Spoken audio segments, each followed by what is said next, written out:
The following broadcast is a Nighthawk Network presentation.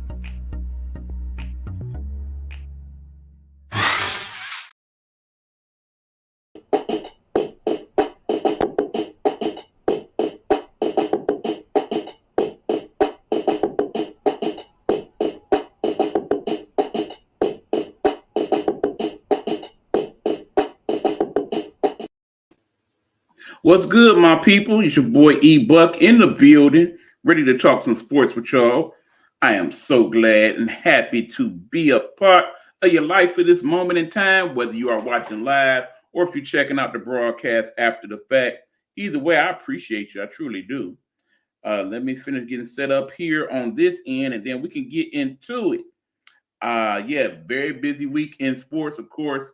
Definitely gonna talk some football this evening. Gonna talk some basketball with y'all as well.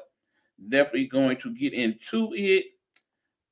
Give me one more moment, and then we can go ahead and do what we gotta do. All right. This is the Big Buck Sports Report. E Bizzo in the building. We already got comments being posted. Let's see who we got talking right now. We got our good buddy Road to Stardom checking in. What's going on, Miss Simmons? Hey, Road.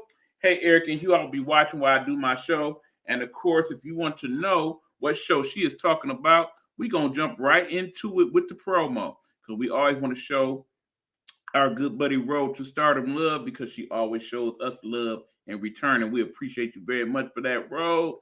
So check this out, y'all.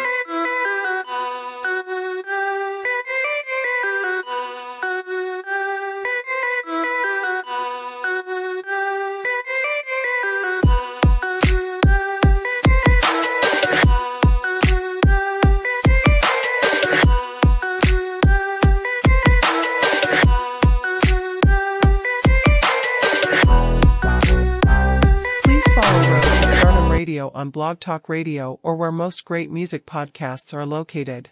Don't forget to subscribe and show some love.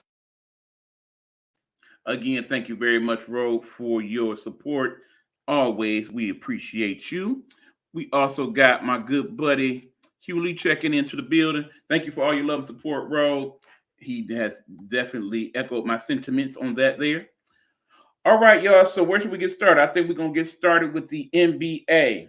Before we even get into a couple of the games I saw last night and a couple of news and notes in the NBA, let's check out what's going on this evening on the NBA docket. Because, of course, we got several of those games. At the moment, let's see what we got. First of all, got to give condolences to a young man who lost his life last night. He was a member of the Golden State Warriors coaching staff and died of a heart attack in Utah where they were scheduled to play tonight. As a result, they, of course, postponed the game, a very understandable decision. It's always hard to hear people not being here, particularly when it seemed like they are gone before their time. He was only in his 40s and he had a heart attack. You know, that kind of hits me close to the chest because this time last year, I was not doing the show. I was, in fact, in the hospital recovering from my issues with heart and chest and a variety of other issues that I had. He said that definitely caught him off guard as well. Rest in peace. So, very important that we take care of ourselves in this day and age because you never know. Even the most healthy of us may go a couple different routes, and next thing you know, we're not here no more to tell the story. So, definitely sad. In other NBA news tonight, we have at the moment the Magic and the Hawks playing. It is 68-62 with about 6 minutes to go in the third. We got the Spurs and the Celtics playing. Celtics up on them by about 18. I think that one's already over, truthfully. We got the Cavaliers surprisingly beating the Bucks. We're going to get into the Bucks in a minute, but they are actually up 80-48. If you want to catch that one on ESPN, you can. You got the Rockets, 62-53 over the Nets. Well, actually, the Knicks over the Rockets, 62-53. 8 minutes to go in the third. You got the Raptors, 82-61 over the Heat. And at the half, we got the Pelicans, 66, and the Hornets, 61. And they actually got a game on ABC right now where you could catch the Lakers 27 and the Mavs 23. I got that one taping, and I'll probably watch that one. after we get done here. Okay, so that's what's going on in the NBA today. The big news out of the NBA today actually is a trade that was made between the Toronto Raptors and the Indiana Pacers, where the Toronto basically traded one of their big players. That would be Pascal Siakam, a man who definitely has been on the come up ever since the days when your good buddy Kawhi was in Toronto. Ever since then, he has been on the rise, and now he has played to the point to where he is big time. So much so that he was traded today to the Indiana Pacers for not one, not two, but three people, three first round picks. Very impressive haul by Toronto. It's clear now that they are rebuilding. I think they're going to basically have Scotty Barnes, the main player left on that team, and rebuild around that young man, the former rookie of the year. And in the meanwhile, everybody else of note and of worth, they are trading off for whatever assets they can get. Hugh is checking in again. He says the Hawks are about to be sellers by the trade deadline. Definitely a discussion to be had in the next couple of weeks as to who is not going to be around for the trade deadline. Listen to NBA Radio Day, a lot of trade talk for a variety of different teams. Trade talks for the Sixers, the Celtics, the Pistons, who actually made a deal earlier in the week. Not a very impressive one, I must admit. Just a variety of different teams looking to make some moves. Of course, the Lakers' names always seem to be in that trade talk mix. Pretty much any team that LeBron is on is usually a trade deadline if that team is not doing what LeBron and company need them to do. The Raptors gave up too much for Pascal Siakam, in my opinion. I completely agree, Hugh. I feel like that was a very, very big haul for somebody who actually is under contract, I believe, to the end of the season. So it's not even a given that he's going to re-sign with said Pacers. Now, understand, I do believe in terms of fit, Pascal Siakam definitely will fit into that lineup. He is a running gun type of player. And as you know, if you've been watching the Pacers this year, they're definitely a running gun type of team that, of course, are missing their best player at the moment out with injury. That would be Mr. Halliburton, Mr. Tyrese Halliburton, who is out with some leg issues.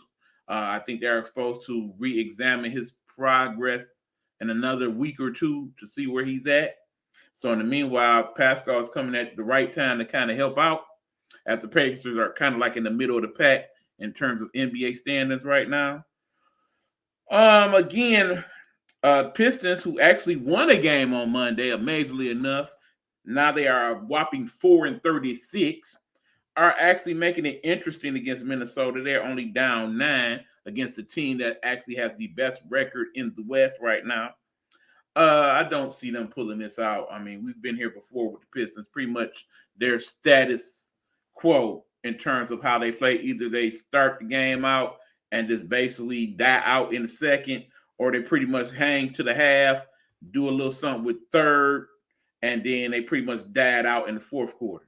And they pretty much end up with a blowout somewhere down the line. The Pistons need to trade Killian Hayes and James Wiseman. Honestly, Hugh, I think the Pistons could trade anybody on that squad. I'm going to include Cade Cunningham. Not that he's not a good player, but for the fact that A, he is hurt pretty much every year now, at least for the few years he's been with the Pistons. And B, because I think when the time comes to retain him and sign him to a deal, if I'm him, I'm not trying to sign here based on what I've seen. They ain't showed me no reason to want to stay with the Pistons based on how things are going. Very, very bad situation there. But long story short, that is part of what's going on with that squad. Now, there was a couple games last night I kind of want to get into, and then after that, we're going to switch it on over to the Guru's football session. Last night, there was a very good game between the Sacramento Kings and the Phoenix Suns, where amazingly, Sacramento was up by over 20 points with about 8 minutes to go in the fourth, giving them, according to the statistics, a 99.89% chance of winning that game. Any other team within the last, I believe it was, I want to go as far as say 5 years, that were ahead by that much in the fourth quarter has went on to win a game in the NBA in the last 5 years. But guess what? Last night, that streak was broken because the Phoenix Suns came back from 22 points down to win that game against Sacramento in regulation. In regulation. Unbelievable. The Pacers are definitely better than what I thought they would be on paper, and Siakam will keep them relevant. Like I said, I definitely think the Pacers are probably good for that third or fourth seed when all is said and done. I definitely see that. Cade is the NBA version of DeAndre Swift. I don't think I want to go as far as that per se, but I kind of get your point with it. I see where you're going with it. But yeah, it was crazy how the comeback happened. I mean, pretty much in the ideal world, if you're down 22, you know what you need to do in order to get the game close to pull within the possibility. You start shooting threes. And Suns shot a lot of threes, and they made a lot of threes. As Hugh was pointing out here, they went on a 32-8 run at the end of the game to win that game. It was nuts. Like I said, if you go back and watch the highlights, suddenly you had people like Kevin Durant come to life in that fourth quarter. And then definitely got to talk about the kid from Duke who just went crazy. Remember, he was kind of a throw-in thing to kind of get him some bench help when he went to the Suns after his time with Milwaukee. But all of a sudden, he is a very viable scoring option there in Phoenix and definitely proved to be so last night. So between them two and, of course, throwing a little Eric Gordon in the mix as well, and, of course, Booker did his thing. And they turned around and beat Sacramento. Now, I was disappointed because, Sacramento, I really thought would take a even further step up this year. Remember, I do believe they finished either second or third in the Western Conference last year. And they played decent in the playoffs up until when they met, I believe it was the Warriors that put them out. But I really thought they would be improved this year. Definitely Sabonis, one of the main cogs on that squad, is definitely improved. He is low-key sleeper candidate for MVP. But what it was last night, the guy that was supposed to be the guy in Sacramento, DeAndre Fox, he was a no-show. He did not handle business last night. And as a result, they lost. I was very stunned by that. It's definitely one of the more intriguing fourth quarter finishes in the NBA this season. Another game, which probably was the marquee game of last night I want to talk about, of course, is the game between the Philadelphia 76ers and the Denver Nuggets, the NBA champs, where you get, of course, the two best big men in the league, pound for pound right now, in Joel Embiid and, of course, the Joker, Mr. Jokic, where they played together last night. And it was a pretty good game. It was a pretty good game throughout. Both the big men definitely showed why they are considered so highly thought of in the league. They didn't spend a lot of time checking one another, but I definitely say in the times in which they both were on each other, Joel got the better of that matchup. I would definitely say he had the better game considering he went 40-10. I believe it is I want to say the fifth time in recent games that he actually had 30 plus points and 10 plus rebounds. He basically doing some Wilt Chamberlain type numbers of late. You know what I'm saying? He, of course, leads the league in scoring once again as well. But it was a good game. And like I said, they matched up. They both showed great sign.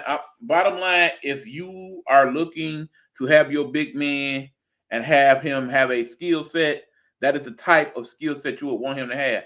Keep in mind the two best big men in college basketball right now, that would probably be Mr. Edey for Purdue and Mr. Hutchinson, or Mr. Dickinson, I should say, for the Kansas City Jayhawks.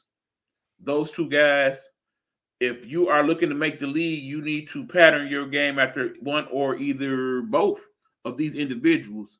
That is the type of big man that teams will be looking for. One of those two types, basically a Jokic who is just a wizard on pretty much all aspects of scoring, rebounding, and assists. And basically then you look at Mr. Embiid, who is pretty much one of the better big men in terms of not only offense, but defense as well. So if you get those combinations going on, that would definitely make you a better squad. We'll have to see how that works out for them once they enter the draft after this season. I imagine both of them will. But in the meanwhile, we definitely got a good matchup, and I do believe those two individuals play again in a couple weeks in Philadelphia. So that's definitely going to be a good game, something that you probably should tune in to see. But yeah, those were the two big games of last night. And of course, like I said, there's been a lot of trade talk in the NBA. Certain teams playing well. Clippers look very good right now. Everybody was talking about how they didn't think it was going to work out with James Harden and crew, but they got a nice little give and go going over there on that squad. I do believe it was Paul George that had a pretty good game last night. And they pretty much taking turns being that guy on that squad. So it's working out good with them. Lakers, on the other hand, ever since the in-season tournament, just have not been playing well. Not at all. They've won just as many games during that time after the tournament as the Pistons have. Two. So I believe it's been almost, 12, 15 games now since the tournament's been over, and they've won 2 games. So, yeah, definitely they need to do something there. We do feel like a move is imminent with them. What move that will be, we will have to wait and see. But, of course, LeBron is doing his thing, and AD has actually been playing very well ever since he got called out, and people like Lil Wayne basically said they didn't want him on the squad no more. I think he didn't listen to the talking heads and whatnot, felt some type of way, and has been balling. But as far as the rest of the Lakers squad, very inconsistent. We got Big Joe checking into the lineup. What's up, Easy E? Go Lions. Yes, sir. We are definitely going to talk about that on the Guru's football session. And we're going to bring you that discussion for the week about the football and whatnot after a couple commercials here on the Nighthawk Network.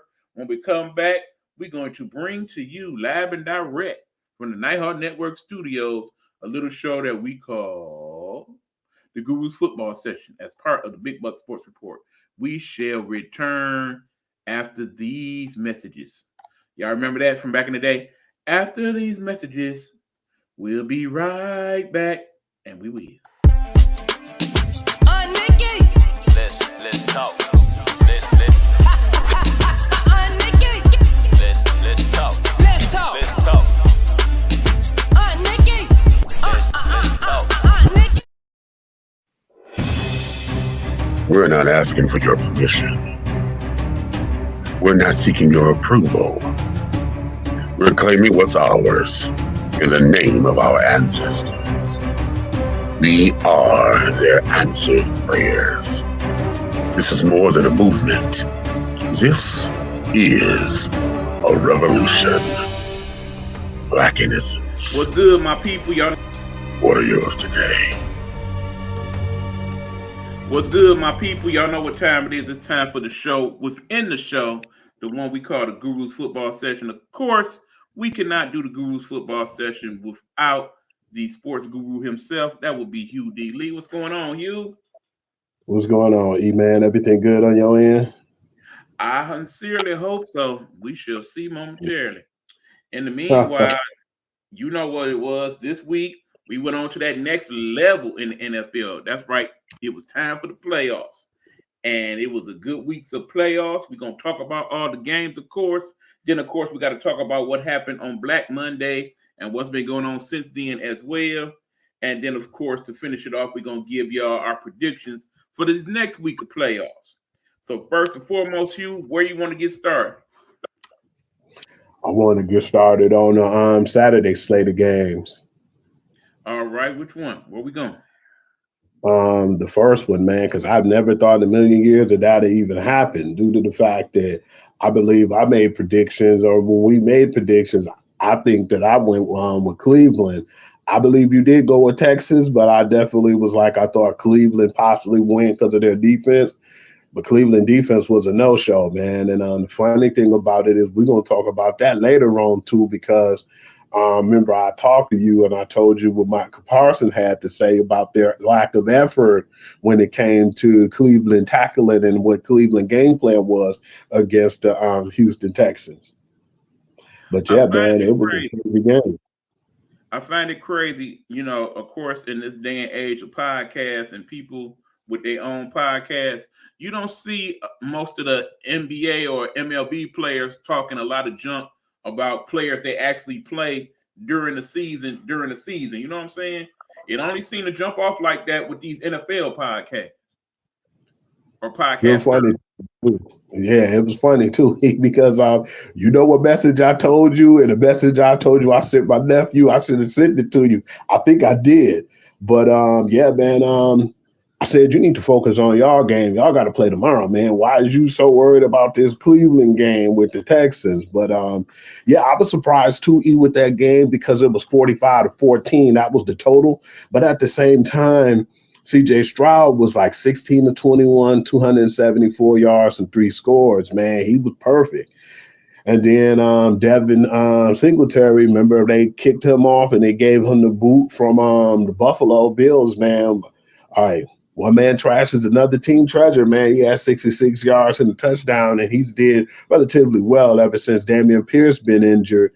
And Nico Collins, man, I didn't think he was going to be this good coming out of college, man. I thought he'd be okay, like one of those third receivers or like a journeyman. But, man, he's been lighting up to 6 receptions for 96 yards, and the score was really awesome, man. But I got to give more credit to the actual defensive side, man, because, Joe Flacco had 374 yards and a touchdown, but both picks that he threw went as pick sixes.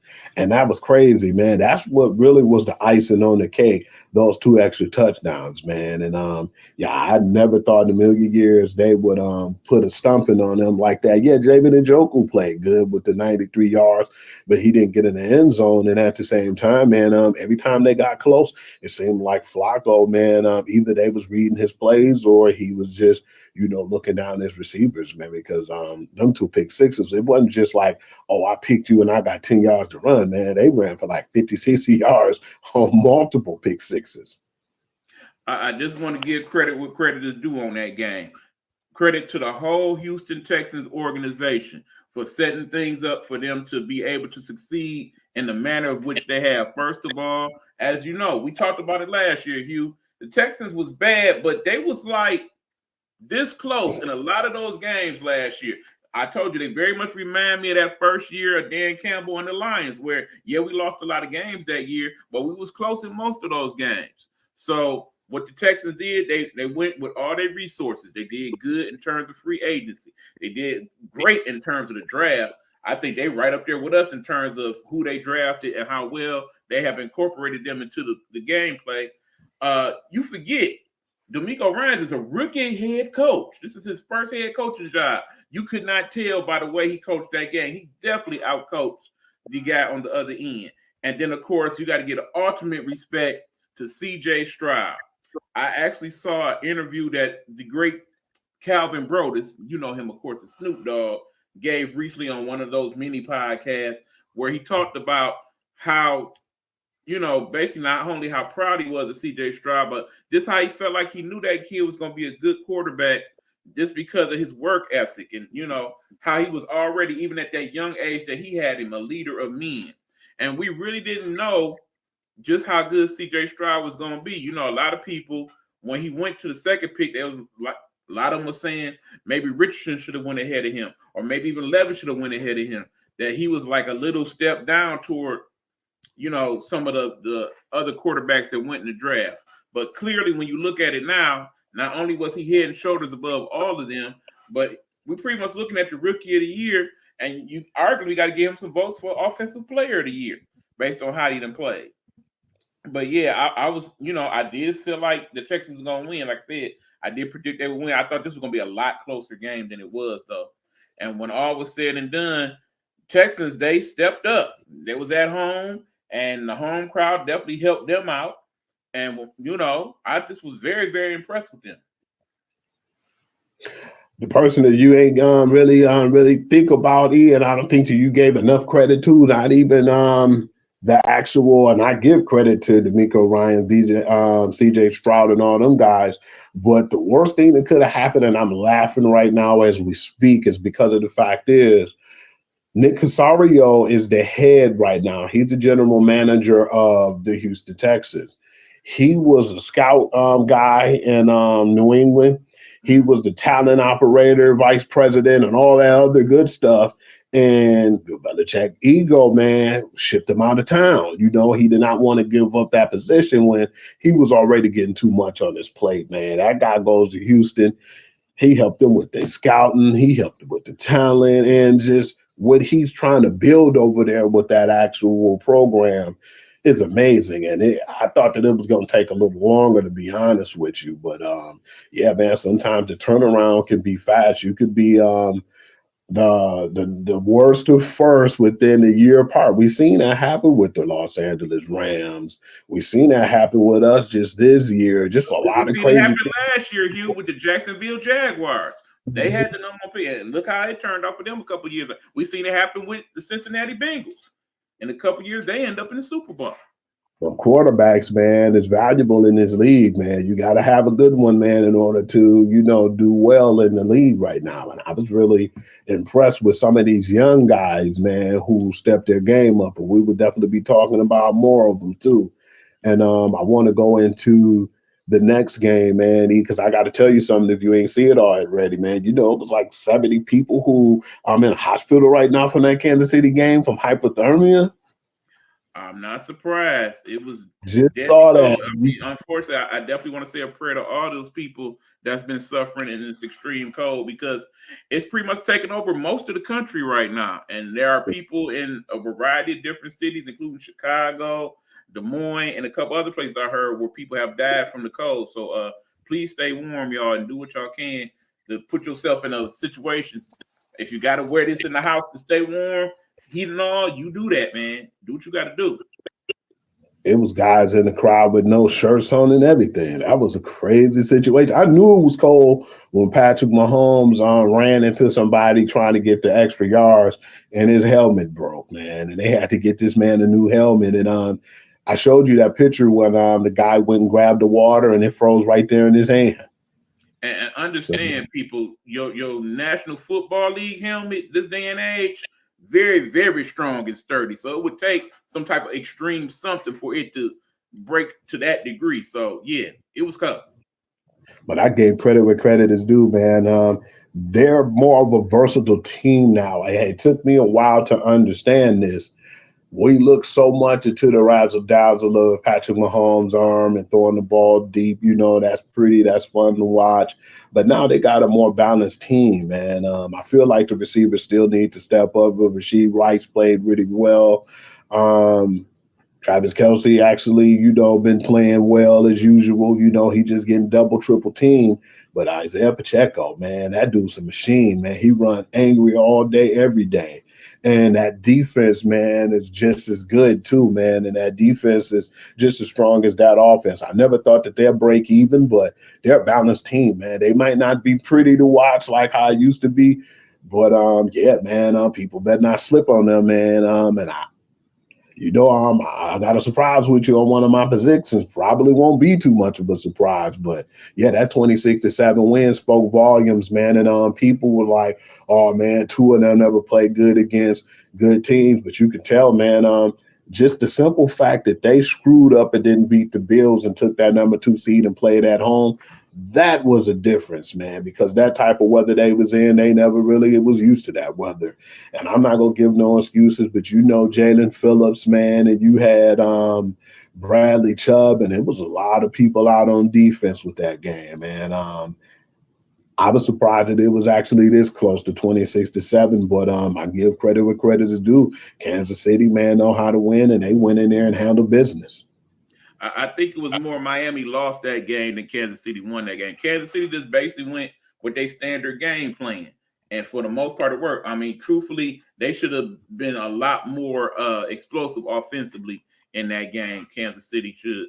I mean, you could tell just by the comfortability factor between Patrick Mahomes and Kelce and all them. And, of course, on the other side with Miami. Shout out for Tay-Tay. She ain't no punk.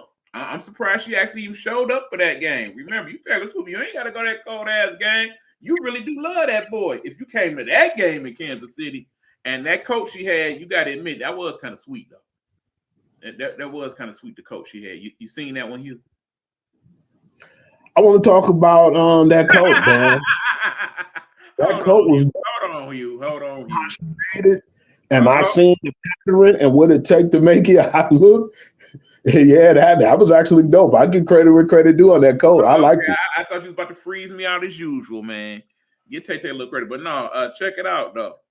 Yeah, that coach. Of course, I got people that live in Kansas City, so of course I had a few people. Echo, stop. I don't know what happened. That was weird. You mad about taking care of that crib, but no. Had a couple people, of course, that live in Kansas City that went to that game. They pretty much said that if you was there, you probably got liquored up pretty good. You put on as many clothes as you could, and you dealt with it best way you could. Because it was just as cold as it looked on TV. But all that being said, I don't even think it was an issue of Miami and not playing well against better teams or that. The cold definitely was an effect for Tua and some of those other players. And bottom line is, some people, they made it to the playoffs because they kind of stumbled their way in. Some people, they played their hardest and powered their way through the playoffs. Clearly, Miami was the first and not the latter. Because they was there, but they definitely didn't play like they deserved to be there. That's why what happened. And that kind of played part to them. It was kind of their fault too, man, because if they just would have handled business and beat the Bills, guess where they would have been at? They would have been at home playing in Miami. And that would have been a problem for some of these cold weather teams, man. And they just couldn't pull it off. Right, because keep in mind, Miami and Florida in general probably one of the few places in the country that ain't really getting hit with this cold like most of us have been. So that actually would have played to their advantage, I do believe. But again, the injuries, like 75 degrees right now. Right. The injuries, though, the injuries definitely hit them hard. It was like some freak injuries too, like, and then put the icing on the cake when them guys was getting hurt. Like when Bradley Chubb got hurt, that was damn near the end of that game, man. So yeah, it was just a lot of freak injuries, man. Absolutely. I want to talk about this because you try to get over on me, E, man. You try to take advantage of me on this game. Green Bay Packers and the Dallas Cowboys. Now, hold on, hold on. When you get into the actual game, you got to tell them the story. Go on, tell them the story, man. I'm shocked. I was watching the game. I went to go grab something to eat, man. He had a good time this weekend, man. It was like, yeah, we was in the house in the cold, but, man, that was the most fun. We joked around and laughed on the phone and watched football in a while, man. Absolutely. I went to go wash my hands right quick, and while we still on the phone talking, I look up, he like, man, this game out of control, man. It ain't even fun anymore. I'm like, what? I looked up and said, oh, no. He threw a pick six? I said he just threw a pick on the in the red zone. I said, uh-oh. I said, but then you know how it is, man. You know I don't trust Vegas with the Cowboys right now. Thank God them refs ain't in the game. I was like, I don't know, man. It's still another half. He was like, man, you want to bet on this, man? He was trying to bet me. And I was like, no, man. I said, I don't think I'm that crazy, E, man. But when they did try to make their comeback, you can tell they was already defeated too, man. And it was just one of the worst games I've ever seen, And the thing was, a lot of them points that you got from this game too was really like garbage points. Because Dak, when you look at it statistically, he was like 403 yards, 3 touchdowns. But the 2 picks went back for scores. But Jordan Love, man, we call him C.J. Stroud's cousin, man. He had 272 yards. He was 16 of 21 with 3 touchdowns, man. He was clean on the day. But, he is not the real MVP of this game, though, man. Aaron Jones, that brother was running, man. We knew that. Remember when I talked to you, I said, man, Buffalo showed them a blueprint, man. And you was like, yeah, Hugh, because I didn't think that he'd be running all over the place like this. That dude was averaging like 6-7 yards a carry. He had 118 yards running and 3 touchdowns. He matched Jordan Love because I think he scored the first 3, if I'm not mistaken, right? Correct. And And yeah, man, people's making fun of their no-name receivers, man. Romeo Dobbs had like 151 yards off of 6 receptions in the score, too. They were going crazy, man. It was just an embarrassment, man. And E, like what we talked about, man, I'm really surprised right now that they didn't even mention anything about Mike McCarthy. It has been really quiet on that front. You know, we'll get into that in a minute. But how about them Cowboys? 38-32, man. You know, man, we had a field day with that, man. You know, I think more people celebrated them losing than they usually do the Super Bowl. And that's bad. Man. I'm telling you, some people would call them America's team. I honestly feel like they're the team we love to hate, because as much as the talking heads constantly bombard us with Cowboys, like they the only NFL team we've ever seen, for them to lose in the fashion in which they lost. Understand, yes, we both picked the Dallas Cowboys to win this one. We thought it was going to be relatively easy for them to pick off Green Bay. Remember, Green Bay was the number 7 seed. In other words, the last team to even make it into the playoffs. That being said, they are now the only number 7 team to ever win a playoff game, and did it against the Cowboys at home, where they had not lost all season. It was the worst possible scenario for them. The Cowboys, they started out that game like, yeah, here we go. Then next thing you know, it's 21-0. They looking like, what's going on here? Then we start to see the dissension in the ranks. I still need to know what happened that day to where Dak and CD Lamb wasn't on the same page. I agree with a lot of what the talking head said. It was deeper than whatever was going on in the game. It's like they had remember what I told you, E? Remember what I told you too?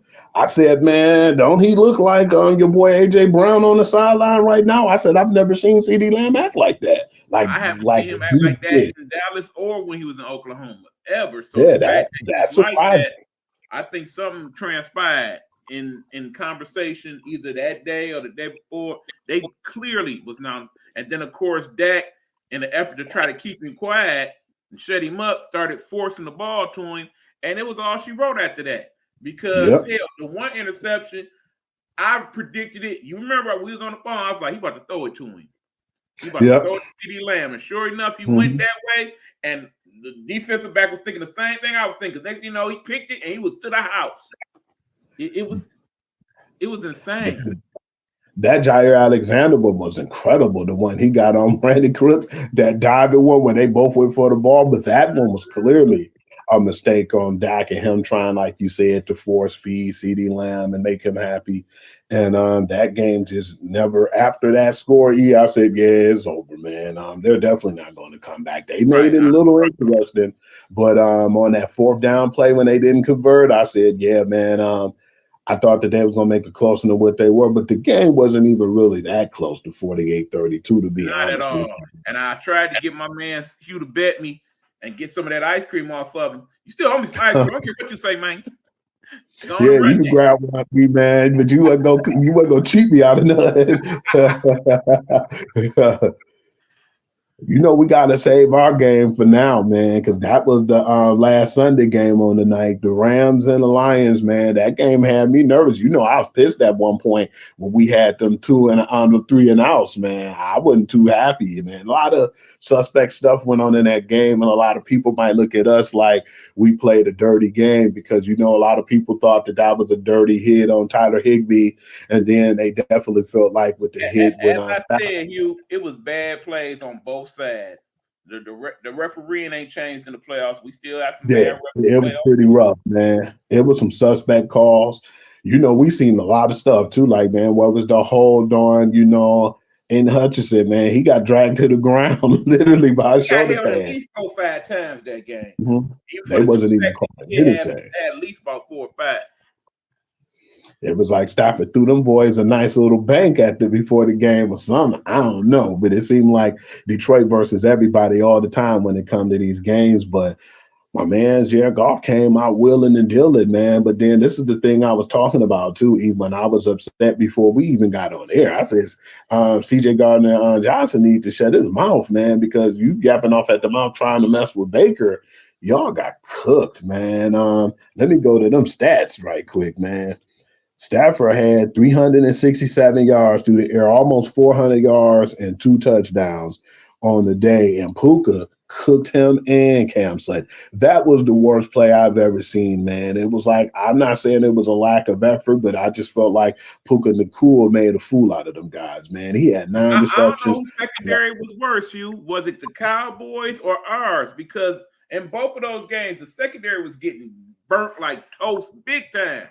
Especially in our game, they made Puka Nakua look like Jerry Rice out there. It was ridiculous. This is the second time, because remember, CD Lamb had like 193 yards on like 8 receptions. This dude had 9 receptions for 181 yards in the score. And the way he did it, he caught the ball, juked both of them, made them run into each other, and walked into the end zone. He took 4 steps, like 4 walking steps into the end zone. I said, wow. I think the only person on the secondary that had a decent game was Branch. And keep in mind, that's who was checking Cooper Kupp a lot of the time. So, you know, Cooper did actually not do quite as well as we thought he kind of would. kept it. He did keep him in bay. But that being said, they gave up too much in terms of offense in the passing game.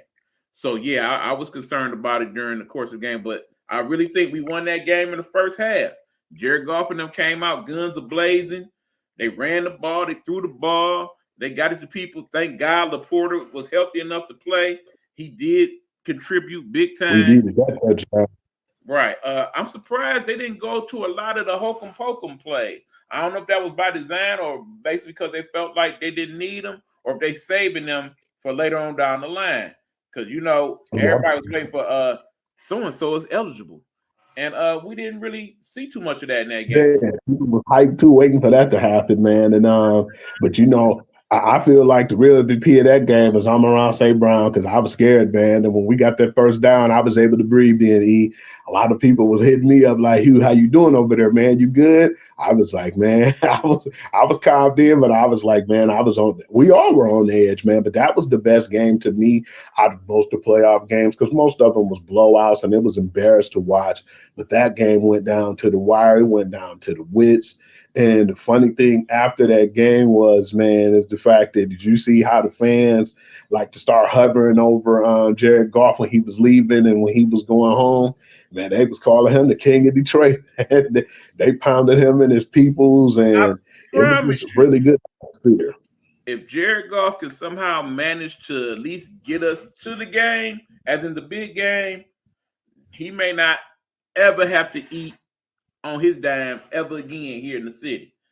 I agree. Definitely a good energy with Jared Goff, and you know he has done things in the city. I mean, just like Matthew did. Shout out to Matthew Stafford for dealing with it the best way he could. You know, he could have showed a little bit more love, true enough, but in the same token, you know, it couldn't have been an easy thing for him to come back and do what he needed to do. He had a good game. You can't deny that. But when all is said and done, it was about our Lions.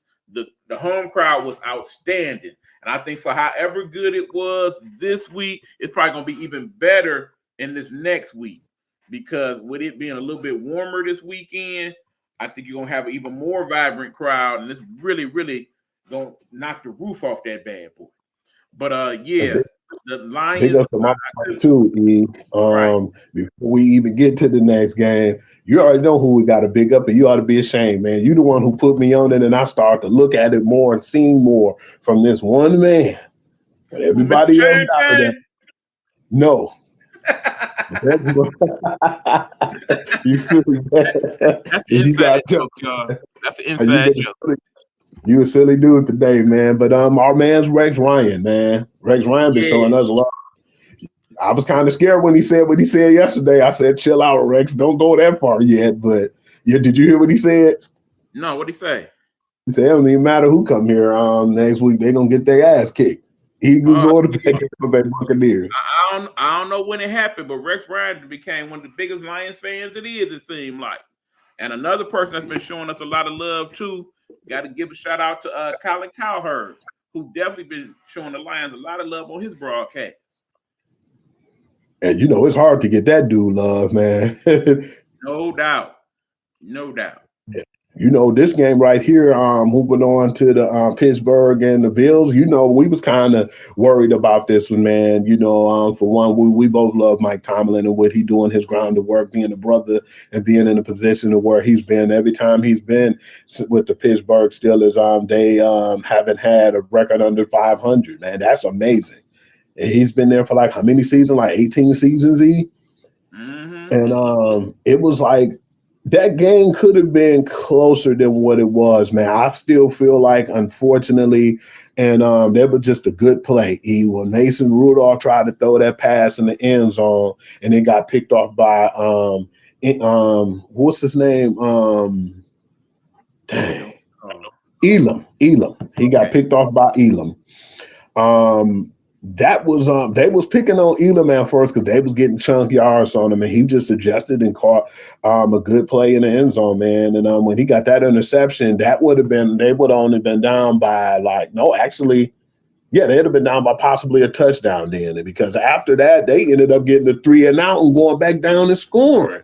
They probably would have been tied if they would have got that touchdown, man. But it didn't happen that way, man. And the Bills just did what they did, man. Josh Allen, I definitely don't really still like him using his legs too much, because eventually he could get hurt doing that. I still feel like, man, you got James Cooks and you got guys who you have as running backs, man. You ran Devin Singletary out of town. Let them guys do their job, man. You get paid to throw the ball every now and then, run, but man, I think he do it too much, man. You still gotta give him his props for that run he did for the touchdown. That was impressive. It was a smart play, man, because as you seen, he was sliding like he was about to give himself up, and when they gave up, on the play, he was out, man. I think a lot of defenders was mad, talking about, oh, man, they got to stop that, man. When he looked like he's going to do that, man, they got to do something, man, because those guys, and I'm like, man, if they gave up on the play, that was on them, man. You got to stay alert, man. You cannot freeze. That little quick 2-3 seconds, that's all that man needed, but he played good, man.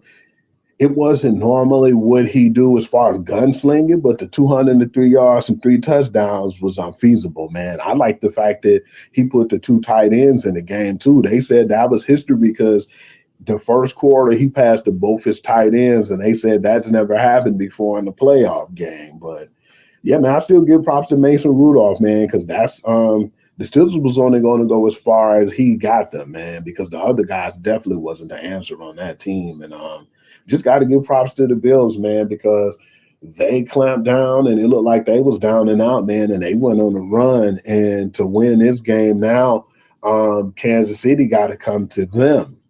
So, yeah, that's one that I'm definitely interested in. They're starting to make that a nice little rivalry. But the difference is, what I've seen, is the fact that you're 3-1 against Patrick Mahomes in the regular season, but Patrick Mahomes undefeated against you in the playoffs.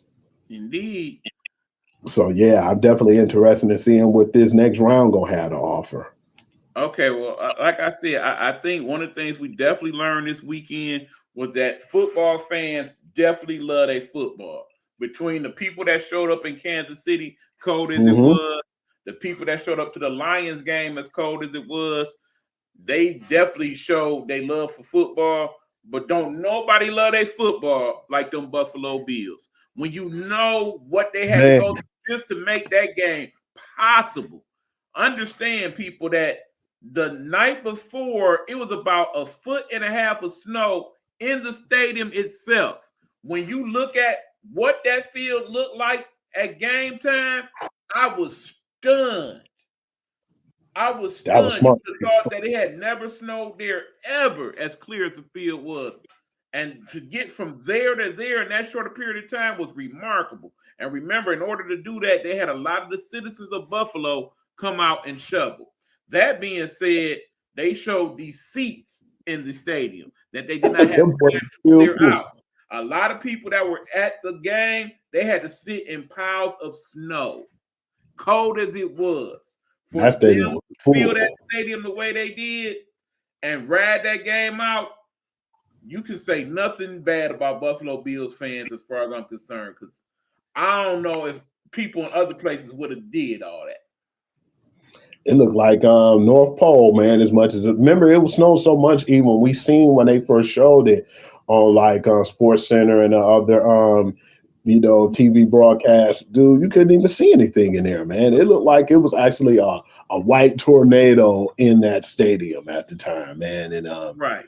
I mean, that's some of the incredible. things they were actually considering doing, like actually busing people out of Buffalo and sending them down to Pittsburgh so they could play the game in Pittsburgh. Understand it's a playoff game. For you to even consider that, taking a home playoff game away from somebody, it must be really, really bad. And it was really, really bad. Understand that even to this day, Buffalo has not started back school at all this week. It's still that bad in Buffalo. So for them to get that type of turnout and for them to have the field looking like that, Buffalo fans are to be commended. After that, we could have had back. You said what? They close to here. They close to here too. We would have had their back, man. But they would have had to let us get in that game for free. Oh yeah, no doubt, and it definitely would have filled up because, like I said, we would have had people here and they would have bust people in from Buffalo. Thank God they ain't have to do all that though, because that's part of why you win the way you do during the regular season, so you can get your home playoff game. I want to get into this last game right quick too, man. That happened on Monday. It was an embarrassment to me, man. It just seems like those guys was defeated, and we talked about it a little bit yesterday, man. And we had a nice little talk about it before we actually got off the phone, man. Baker Mayfield had 337 yards and 3 scores. Hell, it could have been 500 some yards and 5 scores if Mike Evans just didn't drop the ball as much as he did.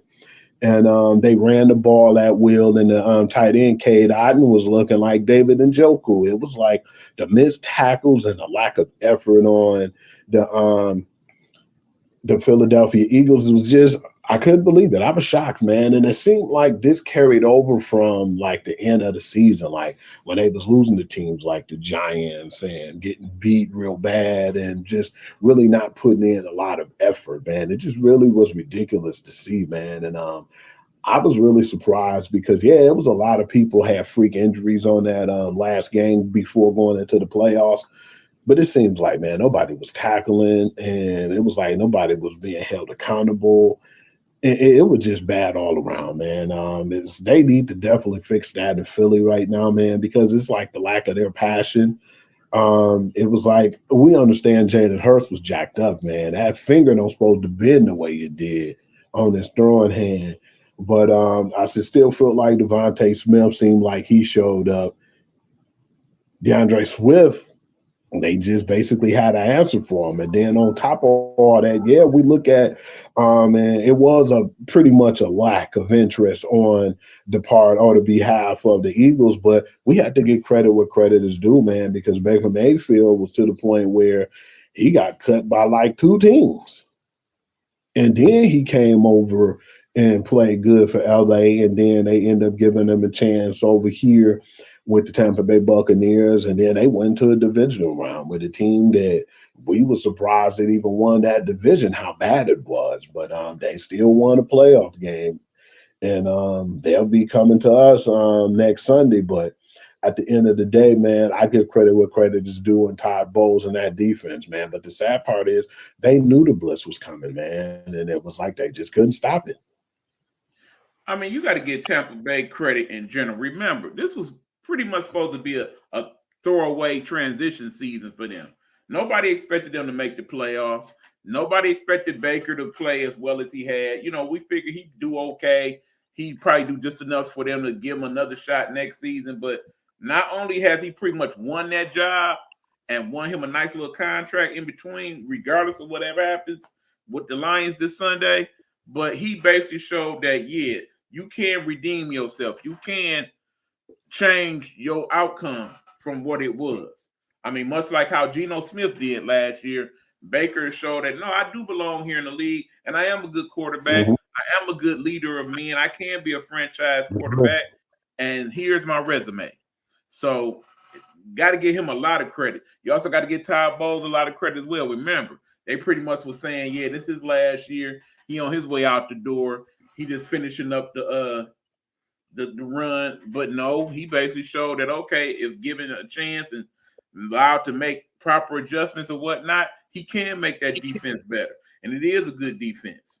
I cannot deny that. But all that being said, they did not win that game as much as Philadelphia lost it. Like you said, they played like they didn't want to be there. I mean, I understand that, Jalen Hurts is kind of a stoic type of dude on the field, so that you really can't read his emotions one way or the other, whether they winning or not. It's rare for him to show any type of real rah-rah. But, if you just was looking at them in that second half, it was like, let's just go and get this over with. I'm ready to go to Cancun.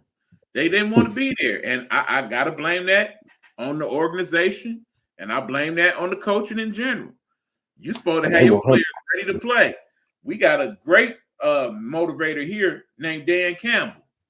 I forget who. Yeah, Tom Izzo even spoke about how motivated that Dan Campbell makes him, and that in turn helps him go motivate his players at Michigan State. They need that type of coach in Philly, because the one they got, he didn't have them ready. You ain't supposed to show up to the playoff game like that, and that's why what happened. It was funny too, because they was talking about, yeah, man, I don't know what it is. When the broadcaster was talking about it, and they were saying, I don't know if it's the lack of, desire from the guys or just the lack of coaching.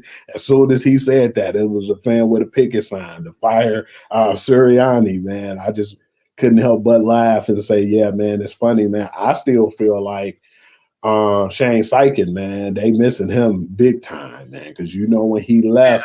I'm really surprised they played like that on defense. They had such a great defensive coordinator to help them out. I'm just surprised and just no, they didn't. I think they got worse. Don't you notice that dude? Any team that has Matt Patricia on there as their defensive coordinator, they just seem like they get worse, man. Rocket scientist, that dude. Okay. I don't know how this clown still has a job. He won't have no job. They need to start from that standpoint. He got to go. But then at the same time, if that dude leave too, man, we can't go without saying that your boy has to leave. The Cowboys, Dan Quinn, he has to go. Okay, well, now that we go in there, let's get into some of these coaching moves before we go to the predictions. Okay. First of all, we talk about Dallas. Yeah, McCarthy got to go. I agree with Skip, and I agree with Skip crying. It's time. Will Skip crying? Yes, we talk about somebody that had won 12 games, 3 straight seasons. He just can't get him over the hump, man. And Jerry Jones ain't getting no younger. You know who they remind me of, man? And I'm not trying to throw no shade on anybody who's a Indianapolis Colts fan, but that definitely reminded me of how everybody was saying how good Peyton Manning was in regular season, that just couldn't hack it when it came to actually the playoff play. But he won a few championships. I could go one step farther than that. There was a quarterback named Jim Kelly, played for the Buffalo Bills. Remember that dude? Remember how they made the Super Bowl 4 straight times and lost 4 straight times. But at least they made it to the Super Bowl. The Dallas Cowboys have not even made it to the NFC Championship game in 26 plus years, okay? Yeah, I believe I'm with you with the Mike McCarthy. He has to go, and I would definitely consider, what's going on. And then I still feel like they thinking about getting Dan Quinn to go over there to Seattle, so he might not even really reap the repercussions. But that was a piss poor defensive effort too. And that what was funny about that game too, because remember, when I told you I'm not really feeling Micah Parsons and how he's talking and focusing on that game when he have the game to play. And then I told you, man, what'd be funny, if they mess around and lose this game tomorrow, and they got popped. And I haven't seen Micah Parsons on like the podcast or anything. Now he been MIA, so it's like, man, make that a prime example, man. You need to focus on your game before you start focusing and trying to call out other people, holding them accountable, because none of y'all was held accountable, and it needs to be some accountability from y'all coach and players on the field. Bottom line, okay, let me throw a few questions at you. You can answer them right quick. We'll go from Okay. there. First of all, Let's go. this time next week, would there be a search for a coach in Philadelphia? I'm definitely thinking so. I wouldn't be surprised if it is because I guarantee you the locker room is talking right now, and I just don't really think they messing with that guy right now, man. I just don't feel like everybody's really believing in him and drinking that Kool-Aid that he giving out. All right. Bill Belichick, is he somebody's coach next week, this time next week? And if so, Yeah, wait. he definitely will be, man. And I thought about at first with Dallas, but then, like you said, man, him and Jerry Jones definitely ain't gonna get along. Funny thing about it is, I didn't know. You probably heard this too this week that when he was like on a gathering, like a football gathering, he said somebody kept bumping into him, and he turned around and it was Bill Belichick saying, "Hey, man, I think that you should give me an opportunity, man. Yeah, I did good in Cleveland, but if you give me a chance, then I would definitely do good for you guys in Dallas." And this was when he was with the Cleveland Browns, and your man Jerry Jones never took that offer, man. And then 6 Super Bowls later, he regretted it right now. I definitely don't think Check will give him the benefit of the doubt after that, too. I think that he's going to want some type of control. And Jerry Jones is a control freak, and I don't think that them two will mesh, man. He already had to deal with Robert Kraft, who's a little bit more laid back, but no, I don't see him going there. I believe he'll go to Atlanta or, like you said, Washington, man, because they're going to have that money out there for him, and they will let him make the decisions and stuff that he can make personnel wise. So, yeah, I believe there's going to be a team that is like another team might come out and surprise us. But right now, the front runners, I'm gonna go ahead and say Atlanta, and I'm gonna go with the Washington Commanders. All right. I'm very surprised that people started to call for this particular coach to go ahead and shut it down. Of course, he announced today that no, he is definitely going to finish out his contract in Pittsburgh. But do you think it's fair that a person who didn't have 17 consecutive winning seasons is even in a hot seat? Not at all, man. But then his skin is a little darker than everybody else's, so they trying to make it a problem. And that's the thing because they do the black coaches so bowl. It'll be a situation where if another coach come out and then they play and they do awful, they'll still give them chances, man. But as soon as it's a black coach, you can mess up once, or hell, they just don't feel like they want to keep you on a roster, a la Steve Wilkes when he was with the Arizona Cardinals. They got rid of him after 1 year. They didn't even give that man a chance. So it's a little bit more of a cutthroat game when you are a little darker in skin statured. So, yeah, I definitely feel like that shouldn't even be talked about right now, man. All right, since my man Hewden pulled out the race cards, let me play this one right quick. Antonio Pierce. If he was not a person of similar color to this card, do you think they already would have given him the job in the Raiders? And then ultimately, do you feel like if he don't get it, that is why? Oh, absolutely, because he should have been had that job, man. For what he showed this year, they could have possibly been 9-8, man, this year. I think they went out 8-9, but they went out on a strong note, man. And they've been playing better than what they've ever did in the season, man. Like at the end of the year, everybody love him, man. He's one of those team coaches that focus on the team first. I definitely feel like he should get that job. Okay, let's just take the second argument. He don't get it. Does he get an opportunity somewhere else next season? I wouldn't be surprised if he do. Do I think he would? If I don't think the Raiders take him, man, right now, man, it's a possibility. But I'm gonna give it a 60-40 chance. I'm gonna go more like 30-70. But I think if it was any other team that would take him on, I'm thinking Redskins. Yeah, man, because Redskins. Because, like you said, even without Montez Sweat and even without Chase Young, man, they still had a stout defense, man. That's why they was able to afford to let those two guys go. And that's his bread and butter over there, man. And if they could keep him and have like him and the enemy as like a tag team, that would be kind of dangerous. Right on, right on. Of course, we will play the quarterback game at some point later on in the hot stove season. But as you know, Caleb Williams has decided to come out as the number one pick more than likely. Are you surprised by that at all? Do you feel like he should have went back to USC for one more year? Is he definitely going to the Bears? I definitely feel like right now they're going to swap that pick with somebody and they're going to make more picks. But if they decide to keep him, man, I wouldn't be mad. But I still feel like Justin Fields definitely proved himself, man. So I would just be like, hey, I dangle that number one. Like, hey, who need a number one pick, man? And get some more capital, man, because the Bears are really starting to bulk up that team.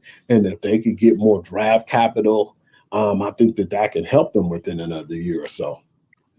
All right, then I got to give you the biggest question of all. It seemed like, because this is one that seemed like everybody been talking about.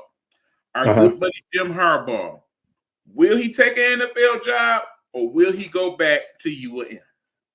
I'm about 100% sure that he's going to take a job in the NFL. Because remember when you said J.J. McCarthy was going to the NFL and I laughed? I said, that's all we needed to know. And you basically even convinced me even more, even if I wasn't sure that he's not going to be there. I seen that roll of the eyes, man. I don't know if it was a roll of eyes or he just was in space when he was saying, yeah, we're trying to get that contract under refs. He was on one of these.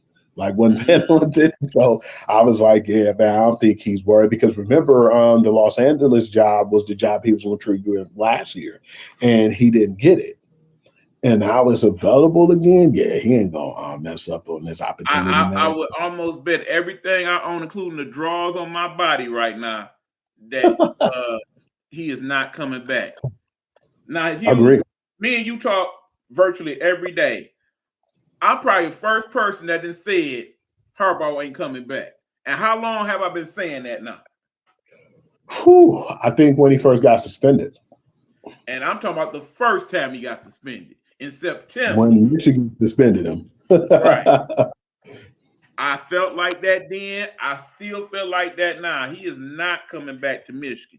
All the contract discussions that have come out in the media in the last 24 hours about the stipulations he wants in the contract and whatnot, that's just all underplay for the overplay, okay? That's just showing the other teams, well, I ain't got to come be a coach. You know, I can always go back to Michigan, and of course he can. And when he does, he will be the highest paid coach in a miracle. But that being said, knowing that the shenanigans will take place somewhere down the line with the NCAA and all these violations that really ain't no real violations, I ain't trying to be bothered with that. Not to mention fact, at the age of 60, you know, Harbaugh does look damn good for 60, I might add. But yeah, he still got something to prove to himself that he can do it on that next level. And because of that, I definitely see him signing somewhere. Now, again, I'm surprised, truthfully, that he's still making the rounds because, like you said, if you, the Chargers, you don't let that dude out the state without signing him. And somehow that managed to happen. So I'm wondering, are they just going to do their due diligence? Are they going to go the Rooney Rule route and all of that before they say that it's him? Or is he not satisfied with what he heard and decided to hear everybody else out? Because right now, if you Harbaugh, you Gucci. The world is yours.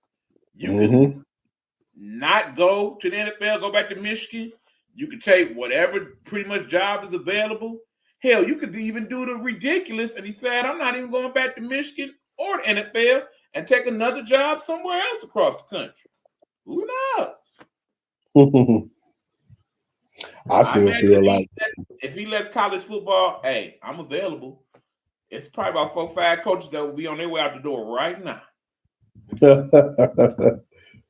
And I still feel like right now with him, man, this is the best opportunity because like you said, he's such a great coach, man.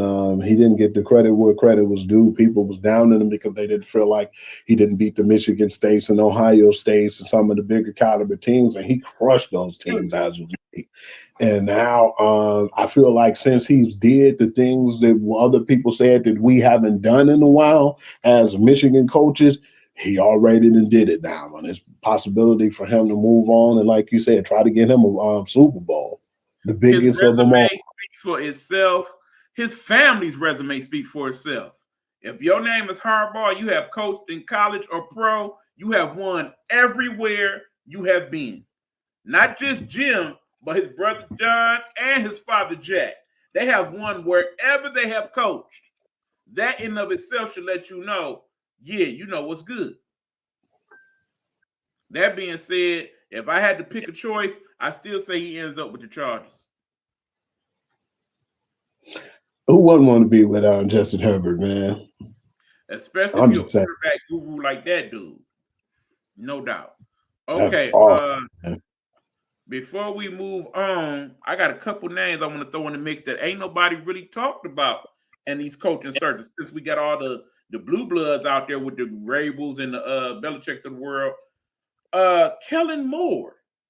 Do you see him possibly getting one of these jobs? Actually caught me off guard with that one the other day when we was talking. I was like, damn, Kellen Moore, he's been so low key. But then another one, I got to throw it out there. I got to hit you with the Trump card. Well, actually, no, man, I got to hit you with the black card this time. I know where you're going, because I was about to go there myself. There's a young man by the name of Eric Bieniemy that needs a job as well. Yes, sir.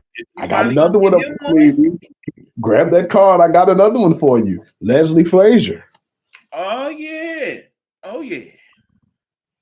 So, yeah, it's a lot of guys, man, that they need to give a chance to. Right. Yeah, like you said, was out there, but get them down. Leslie Frazier, man, basically won on the NFL level. You know, one of the better, like you said, defensive coordinators, man. Ain't no way that dude shouldn't have no job under his belt, man. Agreed. And then, you know, we can dig deep in the closet. You know, the Caldwells of the world, they still out here. It seems like every year he at least gets one or two interviews. Don't nothing seem to happen from it. But gotta hit him with the Steve Wilkes, man, because that 49ers defense wouldn't be that defense without him the last few years. Absolutely. And then, of course, the craziest name I've heard, but maybe not so crazy. Somebody mentioned one of the brothers the other day as a possible head coach. That would be one Peyton Manning. That'd be actually cool, man. I wouldn't be mad at that. He's a good man. He was a hell of a coach on the field. I think he would at least be a damn good offensive coordinator. I mean, he damn near was one anyway. We know this. Pretty much.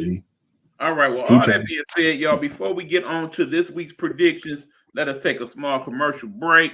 You know, we got to show love to my main mans when I show y'all this. Did you see my message?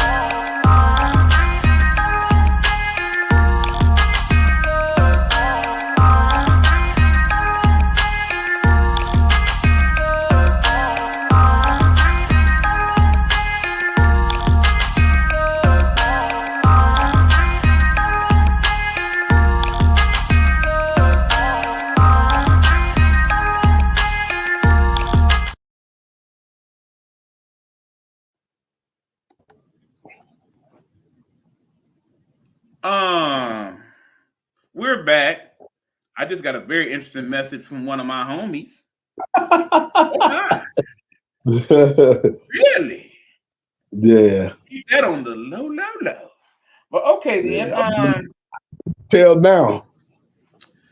All right. So all that being said, let us get to these picks. We got week 2 divisional playoffs. We got 4 games, 18. Yes, sir. Let's see what we got. Okay, we got 2 games Saturday, 2 games Sunday. Call them out, Hugh, and let's go there.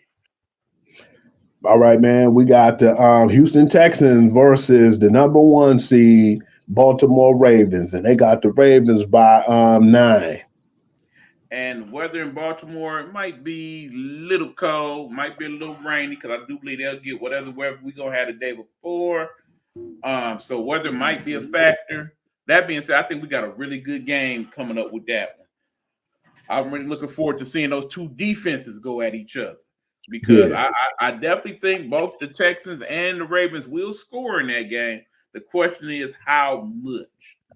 Is it going to be a shootout? I won't go that far, but I definitely can see both teams throwing up at least 21 to 24 points in this boy. Yeah. Am I picking a winner? Yeah.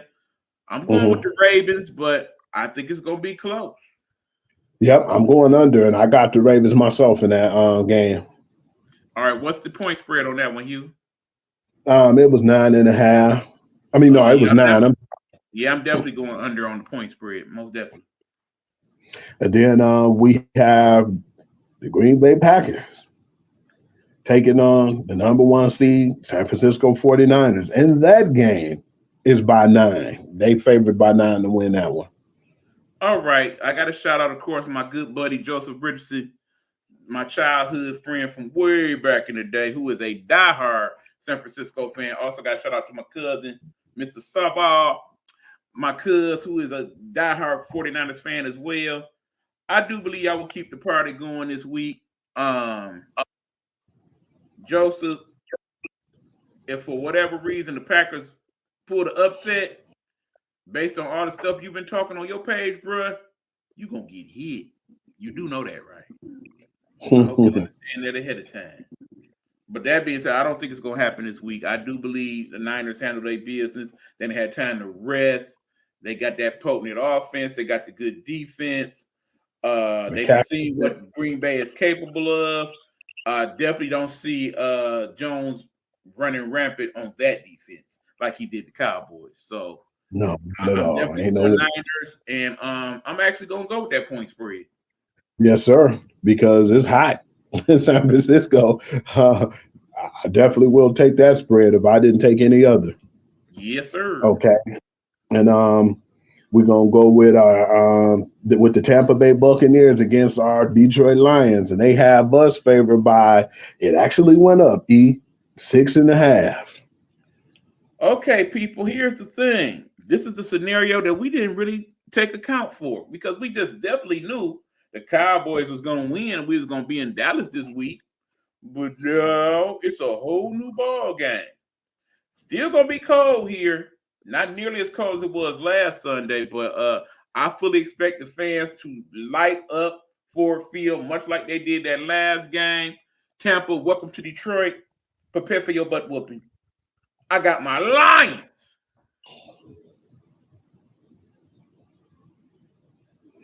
I got them too, and I'm gonna take them points, And I'm taking them points. For real, for real. What you say, E? I thought you said something, man. I said go Lions, flat out. Oh, okay. I thought you said, how about them Cowboys? No need to mention them anymore. They're done. Hopefully they enjoy watching us on TV. All right, man. We got the Brady Manning whole scenario all over again, man, in the flesh. We got your family, Kansas City Chiefs, against Buffalo Bills. And they had the Bills at home by 3 points. Now, I have the option of either getting put out the family or going with this right here. Yeah, we know this is Mahomes' first road playoff game ever. We're aware of that. Yeah, we know Buffalo, well, at least the weather won't be nearly as bad as it was last week, Buffalo. No way. No, after that game they played in Kansas City, it's going to be a vacation for Kansas City this week in Buffalo. So weather definitely not going to be a factor to them. So all things being equal, I'm going to go with my heart and go with the fam and go with them Chiefs. And yeah, as usual, I will make that call. We will see Tay-Tay in Buffalo. All right, man. I'm going to hit you with the opposite of that. Psych. I'm going with the Kansas City Chiefs too, and I think I'm gonna go with 6 points. I got Kansas City winning by 6 because you already know how I feel about your man Josh Allen. You know I'm not a fan. He's going to find a way to make some mistakes. We're going to sit up and we're going to eat our chips and we're going to have our dip and we're going to laugh because that's what we do when he mess up. I don't think that he's not built for this. I think that the Kansas City Chiefs move on. I go with chips and dip this week. I don't know about you, Hugh, but I'm getting some nachos. I'm looking at them nachos this week. Nice little chicken on that little onion. You know what I'm saying? Little shredded cheese. That sounds delightful. That sounds delightful. Come over here and get some of this ice cream, man. We'll do. Okay.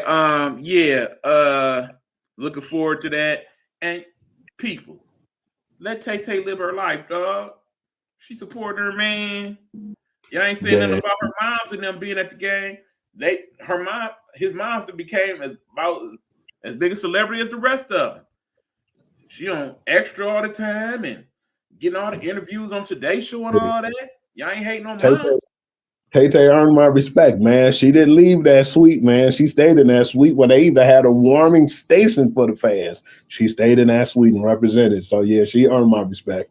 Hey, she earned my respect when the game was over and they all got their gig on. And Tay had a little ribbon with that boy. I seen her leaning with it and rocking with it to that boy.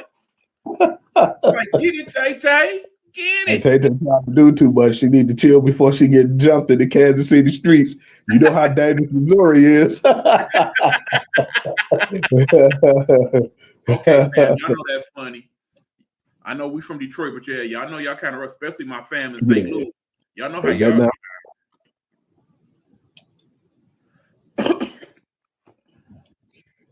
All right, so look like we didn't call them, Hugh. Yeah, definitely, man. It was just like we were just tripping out, clowning on the weekend all over again, man. Yeah, man. I definitely got to kick it with you after the show too, man. But yeah, appreciate all y'all checking out. I did the Guru Perspective on Tuesday. I do that every Tuesday at 1. Then, like I said, my Linktree, you can check me out on Hoovy. I've been doing like scores and highlights on there now, and I do it on my TikTok page, which is Hugh.Lee6. Sports Guru to You is my Facebook blog, and then you can catch me every Wednesday, man, on the Big Buck Sport Report. Absolutely, and again, don't forget that Sports Guru to You. There you go. Okay, one last thing before we go, Hugh, because after this, sir. Could get back to my side of the block and talk about what we just seen out of the college basketball scenario, particularly last week. A lot of upsets, but no doubt the story of college basketball this season, without a doubt, men or women, is got to be that kid that I call her. That would be one Caitlin Clark. What's your thoughts on that? Man, you know Caitlin Clark, the truth, man. I remember that one game when you was upset because she wasn't looking so good at first. I said, that's what she do. She's shooter. She gonna shoot. And then she turned that frown upside down because she lit it up, man. Sometimes that's all you need, man. You know how the crazy word is what they say, for them alcoholic people out there. If you drunk, you could drink yourself sober. You could shoot yourself into a good percentage in the NFL, NBA, wherever you at. And I just figured she'll figure a way, man. All she need is a quick layup or something that'll get her to the point to where it builds her confidence. And then she's just going to keep going for what she know. And just was really happy to see her play this year. Like, we haven't been talking about a lot of chicks like the Mackenzie Holmes, Elisa Pelly, and it's a lot of chicks out there, man, who've been balling. Forget about my girl Paige Buckets, baby. Oh yeah, it's so many, man. We could just talk about them for days, man. And just really been surprising how good the women's been. The men's has been okay too, but I think the women's, has been a lot of good competition in both, though, man. There's been a lot of upsets, like when LSU lost to Auburn, man. Did you ever get a chance to see that game? I am watching that. Now, here's the thing. They just hustled LSU. We already know the draft pick scenario for the WNBA. They've already had their draft lottery. Indiana, of course, has the number 1 pick. And without a doubt, will definitely pick Caitlin Clark. But what's been going out there is because, many of the players that are to come out that are the better of the best have that extra COVID year. Y'all remember that year where COVID hit? And as a result, they gave everybody an extra year eligibility. Well, just about everybody that is to come out this year has that extra COVID year. And they've been asking a lot of people about it.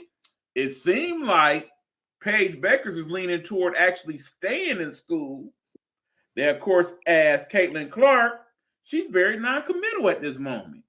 Do you think it's any reasonable possibility that she might stay in school?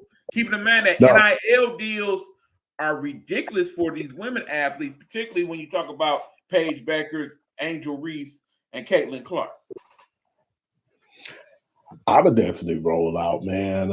But then, like you said, it depends too, man. You know, your girl got one of the highest paid. I think both of them got really high NIL deals with Gatorade, let alone their Nike deals and stuff, man. It depends on what type of money I feel like I'm getting in WNBA, which I heard they don't get a lot. Yeah, man, it's a possibility. I would rethink it, E. And then, because you know they're going to keep their endorsements. I believe they'll keep that Nike. They probably had to work on getting another Gatorade when they go to the WNBA. But it seemed like the money is set there, man. But if it helps their draft stock too, man, I would stay possibly. But because, you know, like you said, the NIL deals are crazy right now. And to go to the WNBA and make underneath that money, man, that's like an oxymoron. But I definitely feel like depends on what happens and where their decision lies at the end of the year. Yeah, I would stay. But like you say, man, you never know, man.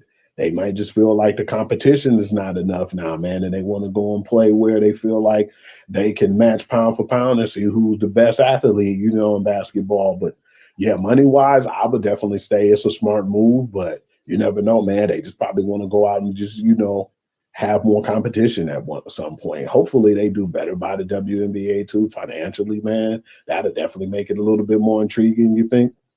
I mean, think about it. The average WNBA player makes about 150K a season. That's basic player A. We're not talking about the rookies, who obviously will probably make less on a rookie deal. And then, of course, the highest paid players make about 300,000. Now, conversely, on the men's side, basic NBA player A making over $1 million off rip, not counting endorsement deals or TV money and all that other stuff they get. So it's definitely gonna be interesting. I do believe Caitlin comes out regardless because she gonna make up. It's gonna be so many deals for her once she gets out of that. She'll probably make 3 times more money in endorsements than she will actually playing in the WNBA. Not to mention the fact that there's already teams overseas just waiting to sign her after the WNBA season is over so she could play overseas. Then, of course, you got the other side of the coin with Paige Beckers, where she has been there, and it ain't been the best of runs for her. A lot of injuries with my UConn squad, as you know, and she really, really, really likes her teammates, and particularly one of her besties, which would be AZ Fudd. And it's, as she has said, is strongly considering going back to school. Makes complete sense in her mind because, of course, she is probably one of the most highest endorsed women on the planet right now. That includes people like Coco Gauff and all the others. So the money ain't even the issue with her. So I would not be surprised if she actually stays. But no, if I'm Caitlin, I'm out. I'm deuced. I know her teammates would be pissed if she leave. If Paige leave, they'd be sick. Yeah, I really wonder what effect that would have on the program in general. But anyway, that's a discussion for another day, y'all. I thank you, Hugh, as always, for chiming in not only on those subjects, but of course the football. We will see how we made out next week with our picks and whatnot. And at the rate the hot stove league going, I'm sure we're gonna have some good coaching news to talk about next week as well. In the meanwhile, good people, we are gonna head back to the Big Buck Sports Report. This is your boy EBs, and of course that is that dude Hugh. Throw the fingers up, man. I'm holding on. Deuces, y'all.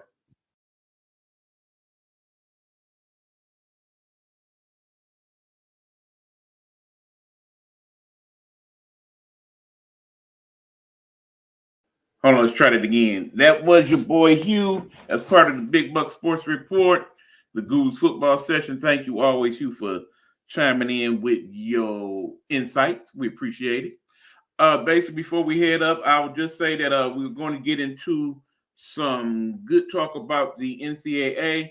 Right now, it's starting to heat up. You got a lot of the conference games going on, of course, with the men and the women's.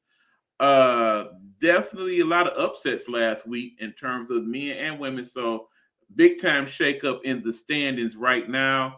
At number one, you still have South Carolina on the women's side, still undefeated.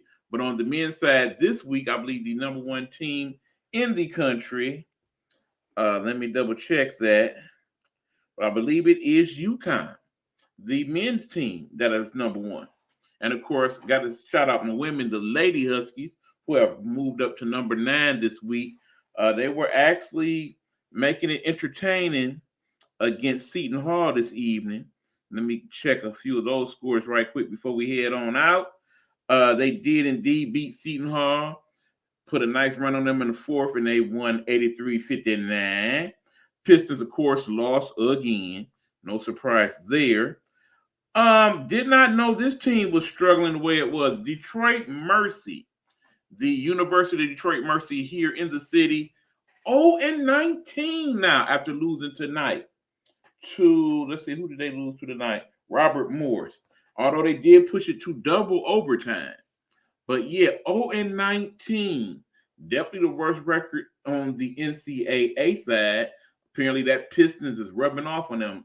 You know, Callahan Hall ain't but a hop, skip, and a jump from where the Pistons play downtown. So, yeah, bad do. Very bad do. But we are definitely going to talk more about the college basketball season next week on the show. Keep in mind, you also have the women's and the men's Australian Open going on. I imagine you probably won't catch a lot of that because it's coming on late, pretty much 2 or 3 in the morning. Here is when most of those quality matches are going on over there. Unfortunately, Naomi Osaka, who is making her comeback after having her baby, she did not make it past the first round, unfortunately. Still on the come up. You know, you just can't just up and jump into it after being off for over a year. So there's that. But of course, this young lady here won her first round match. That of course will be Coco Gauff. She is still very much in the mix, and hopefully she will have a good run there. Of course, on the men's side, the Joker himself, Mr. Djokovic, he probably will go on ahead and win yet another one to add to his all-time leading record of career Grand Slams. We'll see how that plays out for him. But, of course, you can catch all the highlights of that on ESPN, Sports Center, and all that. And, of course, we will keep you up to date here on the Big Buck Sports Report. Also going to talk next week about, is there anything hockey can do to make it more interesting to actually join the mainstream baseball, basketball, and football, even though baseball's starting to fall off a little bit too. But we will have that discussion next week. Until that time, people, we are going to head on out. Again, I thank you guys for tuning in. Appreciate you. This has been the Big Buck Sports Report. I am your boy, E. Beasy, and we will catch y'all on the flip side. As you know, still no outro. Production's still working on that one for me, so you're going to get the intro as outro again. You know what it is. Deuces.